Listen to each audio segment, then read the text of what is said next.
Welcome to Pindar Poetry. We hope you learned something new. You start by opening Core FTP and entering server details so you can connect immediately. Enter host, username, password, and the port. Choose FTP, FTPS, or SFTP depending on encryption needs. Once connected, the right pane shows remote files and the left shows your local files, so you can see both at once.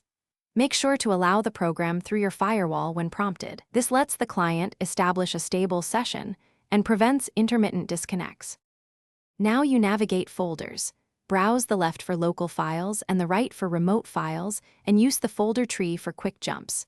To transfer, drag and drop a file or select items and click Transfer. You can queue multiple files and monitor progress in the transfer window.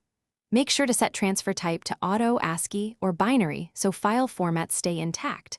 Folders preserve structure automatically.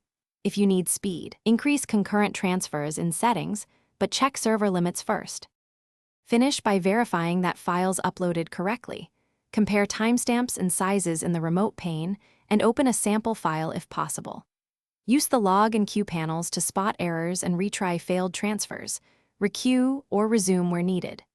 If connections fail or timeout, switch passive versus active mode, confirm the correct port, or try FTPS/SFTP for encrypted tunnels. One key troubleshooting tip: enable detailed logging and review the last error message to pinpoint authentication or network issues quickly.